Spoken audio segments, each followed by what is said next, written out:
Good morning, everyone. In the last class, we have started this chapter, introduction, log on to internet.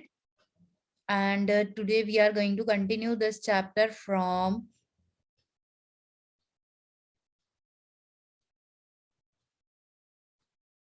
this topic, getting connected to the internet.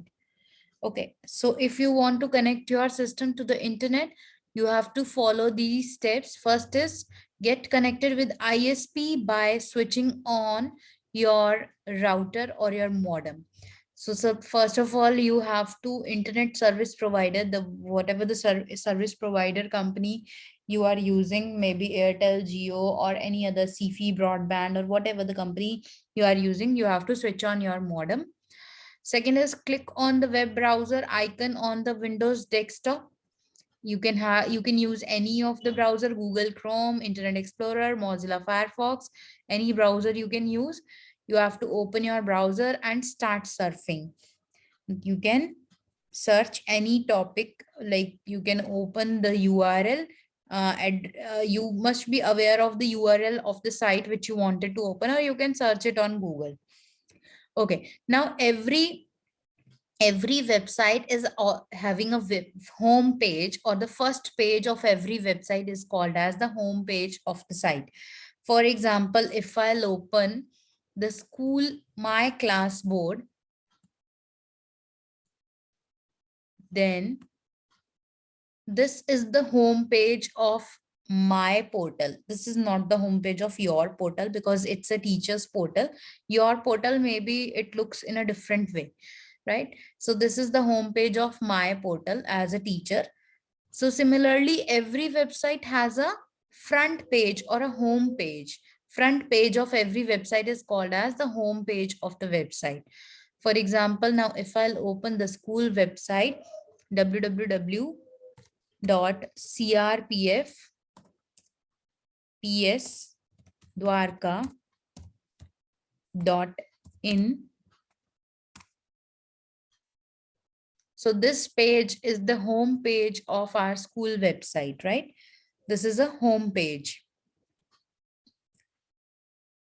So the very first page is called as home page of the website.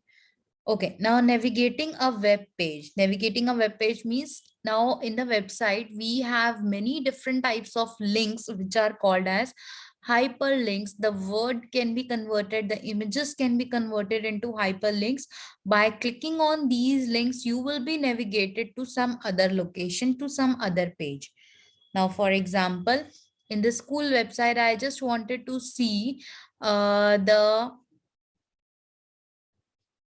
syllabus. So I'll go to academics, I'll go to course syllabus, new page will open. So what happens here?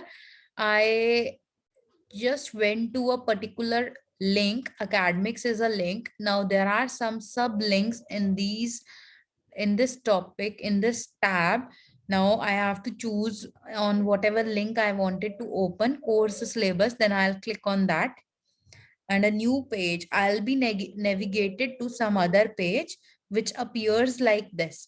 So now I can click on which class syllabus I wanted to view, and that syllabus will open. So again, these were the links, and a new page will open in front of me, right? So this is how you can get navigated from one page to another page of a website.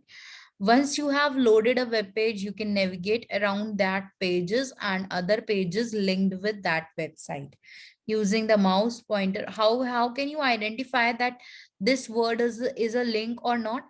So once you will start moving your mouse on the screen, if the mouse will get changed into this hand sign like this one, then it's a link. If it will not get changed into this hand sign, then that is not a link. For example, if I'll bringing my cursor here on class 5 syllabus, this is not a link, so mouse is not getting changed. But as soon as I'll bring it here, this icon of the mouse is getting changed into this hand sign, so it means it's a link. So this is how you can get to know what is link and what is not a link. These links are called as hyperlinks, that may be represented by picture or a text, or anything. So it can be in the form of pictures also. Pictures can also be a link on a website. For example, this picture is also a link. So if I'll click on this, the image will open in front of me in its full size, right? Okay. Next is all the links are highlighted and text, either it is a text or an image on a web page, which allow you to move from one page to another page. That is called as hyperlink. All highlighted text or a underlined text is called as a link. So this is the end of the chapter. In this chapter, we have learned about how, what is URL, what are the different types of internet connection we can have, and what are the hardware and software requirements to access the internet, and what is the uses of internet. So this is the end of the chapter. I hope everything is clear to everyone now.